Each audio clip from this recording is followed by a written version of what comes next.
tidak yakin kalau mereka akan legowo ya. Sebab legowo itu membutuhkan kekosongan hati, membutuhkan kebesaran jiwa. Sampai hari ini saya tidak melihat rata-rata para habaib itu orang yang legowo, tidak melihat saya. Karena apa? Mungkin bisa jadi mereka sudah terlalu lama dinabubukkan dengan kenangan-kenangan indah masa lalu. Karena dari tadinya yang dibangun adalah tentang kita ini adalah dzurriyyah Nabi. Sehingga setiap berbicara Ahlul Bait merasa dirinya adalah orang yang paling dzurriyyahnya. Kan begitu. Betul tidak? Apa yang terjadi kemudian? Memanfaatkan agama untuk kepentingan-kepentingan mereka.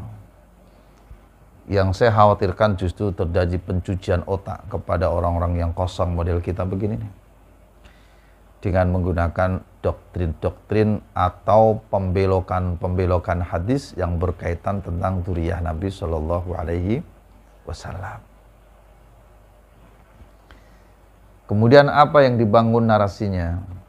Yang dibangun narasinya itu begini nih. Barang siapa meragukan tentang dzurriyyah Nabi, tidak percaya, memutuskan, maka dia tidak percaya adanya aulia Allah, yaitu para wali-wali Allah, yaitu para kekasih-kekasihnya Allah. Nah, barang siapa tidak percaya kepada aulinya Allah, maka dia tidak percaya kepada kebesarannya Allah.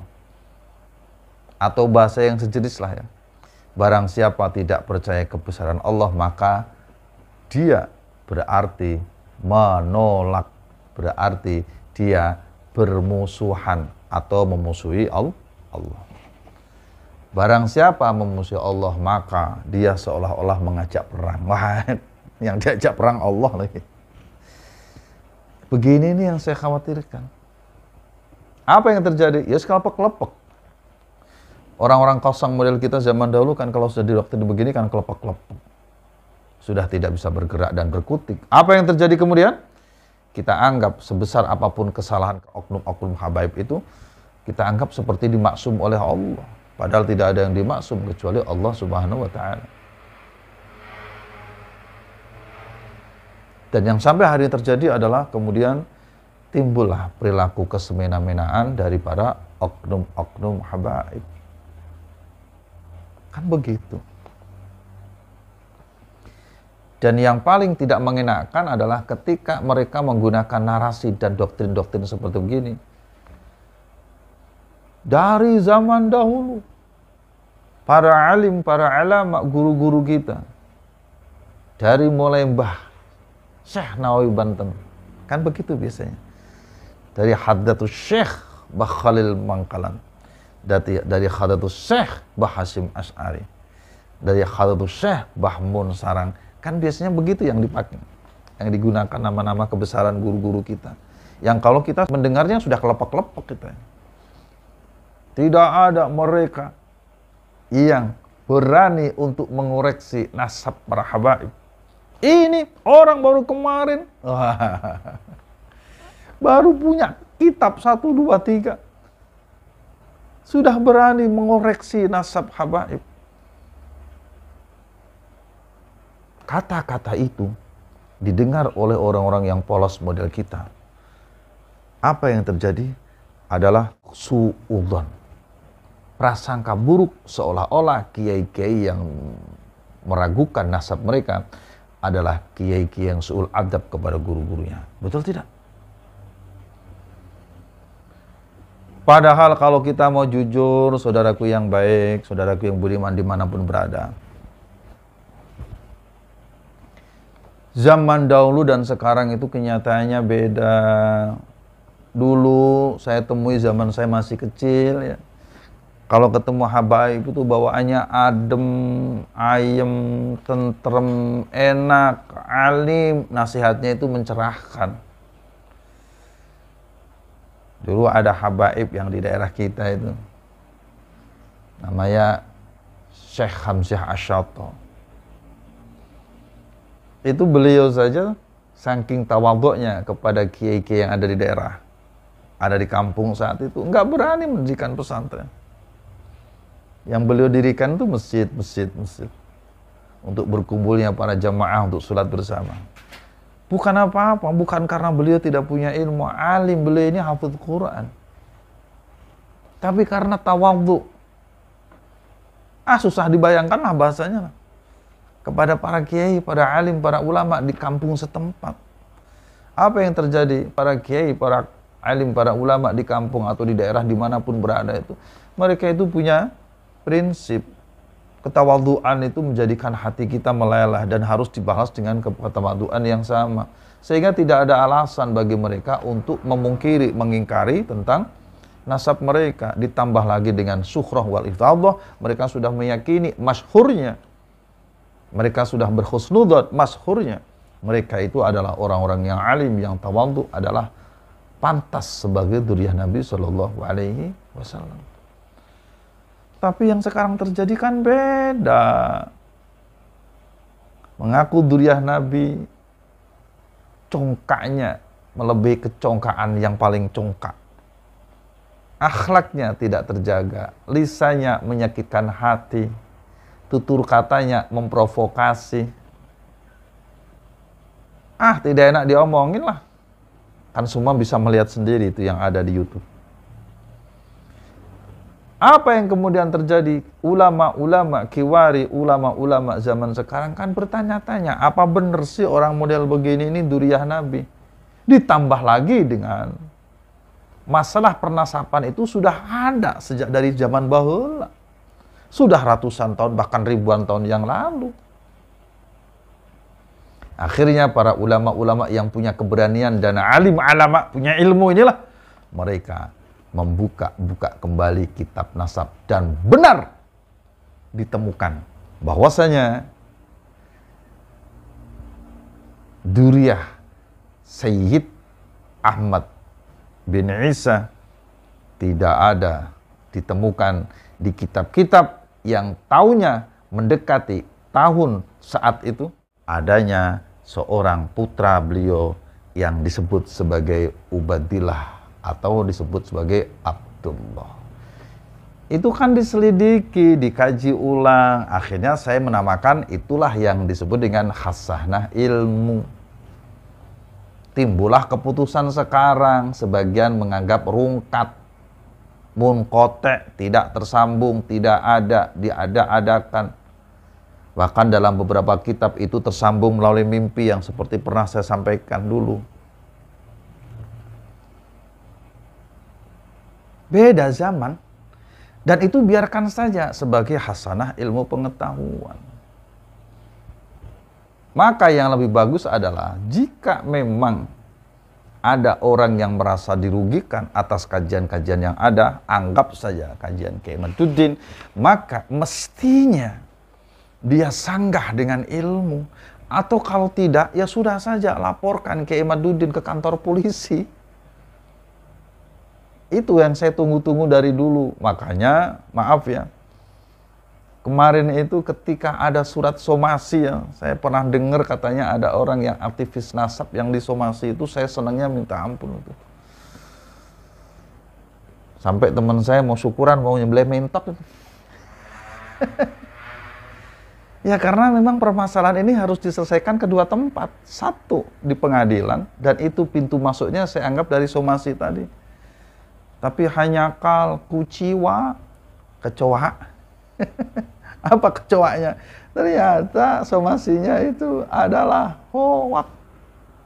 Tanda tangannya katanya dipalsukan dan lain sebagainya. Masya Allah, kecewa deh.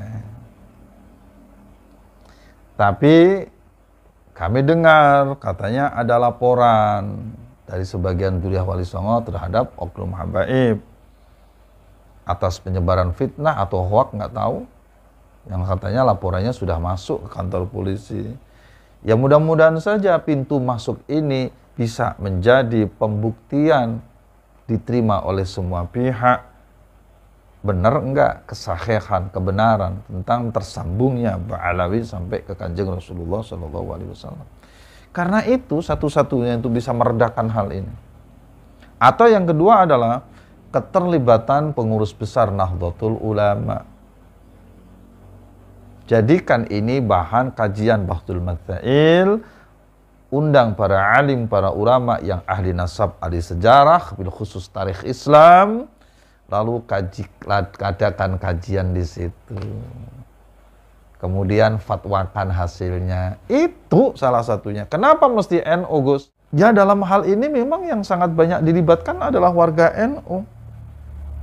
Baik NU secara struktural ataupun warga NU secara kultural. Kalau selain NU kan tidak banyak dilibatkan yang heboh masalah nasab habaib ini. Betul tidak? Alhamdulillah. Saya teruskan ya. Sehingga atas dasar ketawaduan itulah mereka ya tidak mungkin mengungkit-ungkit nasab orang-orang yang baik, orang-orang yang tawadhu. Karena tadi dasarnya adalah husnudzan, syuhrah wal iftifadah. Jadi zamannya sekarang sudah beda. Makanya sering saya katakan, tulis ya dengan tinta yang sangat tebal, biarkanlah kebenaran itu menemui jalannya. Allahumma shalli wa sallim wa barik alaihi. Kenapa sih timbul permasalahan ini? Ya tadi dipicu dari akhlak-akhlak yang mengaku sebagai duriah Nabi, ya oknum saja ya, tetapi tidak mencerminkan tentang datuk dan leluhur-leluhur akhlaknya yang mulia. Ditambah lagi dengan saya dengar informasi ada seorang oknum habaib yang menikah cukup dengan menggunakan telepon. Masya Allah. Dan banyak hal kadang-kadang ini kalau kita dengar menyakitkan hati. Jadi kita umat Islam yang tersakiti karenanya. Seolah-olah agama itu dilecehkan kan kalau sudah begini. Dan yakin saya, kalau seandainya guru-guru kita melihat kenyataan hari ini pun, mereka juga tidak akan diem, enggak. Saya yakin itu. Saya yakin. Mereka pun nangis di alam barzahnya sana. Mereka pun nangis di alam arwahnya sana. Melihat kenyataan hari ini yang begitu rapuh orang-orang yang mengaku sebagai duriah Nabi. Tapi justru akhlaknya mengkotori, menodai akhlaknya. Akhlak yang tidak terpuji, yang dipertontonkan oleh mereka kepada seluruh umat, yang diunggah dari beberapa channel-channel YouTube. Dan itu memalukan. Memalukan. Saya kalau sudah ngomong seperti begini mau menangis sebetulnya. Nah, saudaraku yang budiman yang dirahmati oleh Allah Subhanahu wa taala. Saya bersyukur kepada Allah. Akhirnya Allah membuka jalan kepada kita semua bil khusus melalui lisan, melalui ilmunya Kiai Imaduddin untuk berani menyelidiki, mempertegas, menanyakan kesahihan nasab mereka sampai kepada Rasulullah SAW. Biar dunia tahu benar nggak orang-orang yang akhlaknya tercela ini pantas sebagai duriah Nabi, supaya mereka tidak menodai Rasulullah Muhammad SAW yang tentunya pasti melecehkan dan menodai agama.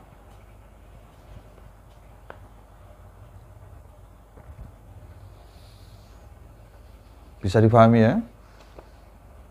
Sehingga kalau sudah mengadakan kajian dengan tiga, saya lihat nih ada tiga kajian yang utama. Satu dari ilmu nasab, ilmu sejarah, dan yang ketiga dari ilmu DNA. Lah kok yang begini-begini ini ada orang nyeletuk. Udah kita mubahalah. Ini orang makan kecubung dari mana ini? Ini orang kesambet dari mana ini? Mereka tidak faham tentang kaidah-kaidah dan dasar-dasar mubahalah, ujuk-ujuk mengajak mubahalah. Akang, Ujang, ini bukan masalah mubahalah. Ini masalah ilmu, bukan fitnah. Jika memang ada yang merasa dirugikan, tidak terima, maka dua hal tadi lakukan. Satu, laporkan ke Imad kepada polisi.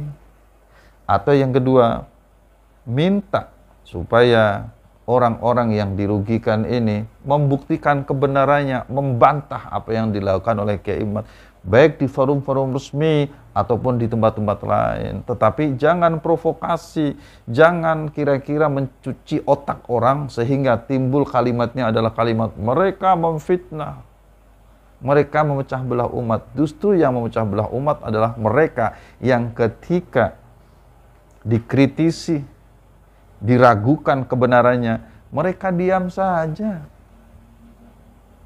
Kenapa yang dimaksud dengan diam aja? Kan ini jelas sasarannya adalah Rabithah Alawiyah sebagai organisasi para habaib dzurriyyah Ba'alawi yang ada di Indonesia. Mestinya RA yang harus menginisiasi ketemu dengan Kiai Imad, sebab hakul yakin yang paling dirugikan di sini adalah RA. Bukan pribadi-pribadi, apalagi ini para muhibin. Nah, saudaraku yang baik, kami tidak akan memperpanjang cerita ini, karena sebetulnya kami hadir silaturahim hari ini bukan ingin membahas itu. Kami hanya ingin membahas tentang beberapa poin yang kami tulis, yang intinya adalah sebagai hamba-hamba Allah yang masih memiliki kultur adat ketimuran, sehingga masih memiliki rasa, agama, dan tabiat serta budaya-budaya mulia. Sebagian dari saudara-saudara kami menyebut dengan belak-belakan bahwasanya nasab Ba'alawi munqati', rungkat, putus. Akan tetapi kami tetap menyatakan atas dasar keputusan bersama dari Kutraswala Pertemuan Benda Kerep bahwasanya nasab Ba'alawi sampai hari ini masih tetap mukhtalafun fih, dengan catatan sebagai berikut. Tolong diperhatikan nggih, nyuwun sewu. 1. Sambil menunggu musyawarah lanjutan dari episode berikutnya pertemuan di Benda Kerep yang sudah berjalan beberapa waktu lalu. Kenapa kami tidak sebutkan pertemuan Banten kemarin? Sebab pertemuan Banten ini kami rasa hambar. Hambar itu tidak memutuskan apa-apa yang kami anggap penting, tidak sebagaimana cerminan dari judul acaranya. Maka, nyun sewu, kami tidak mempertimbangkan keputusan yang ada di Banten. Nyun sewu nggih, Gus, dan juga seluruh saudara-saudaraku yang ada di sana. Bahwasanya apa yang nanti diputuskan dalam pertemuan berikutnya yang wajib dihadiri minimal 50% dari seluruh peserta yang hadir di Benda Kerep, itulah nanti yang akan kami taati keputusannya. Apakah keputusannya adalah munqati', rungkat, atau tetap mukhtalafun fih. Kumaha engkewe lah, cek orang Sunda banyak. Musarawana kita acan atuh ya.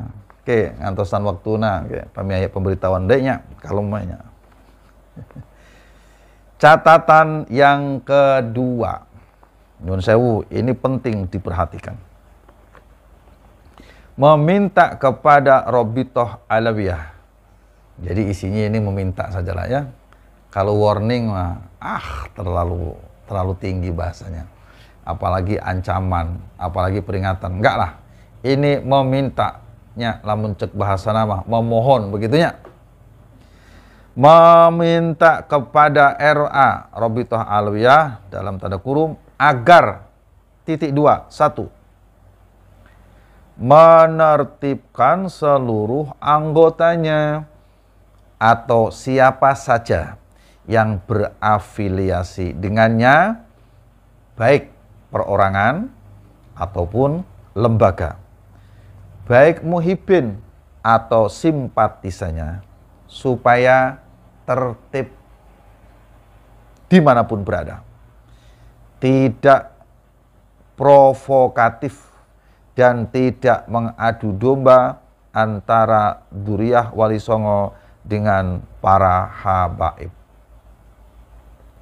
Di sini kami sebut Habib ya, atau disebut habaib sebab kami yakini mereka ini dzurriyyah dari Yaman. Paham ya maksudnya? Alhamdulillah.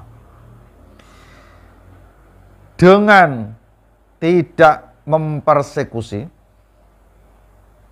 dengan tidak mengintimidasi.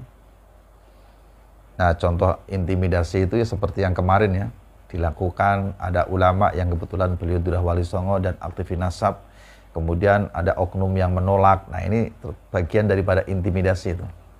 Tidak dijelaskan di sini. Kita ulangi lagi.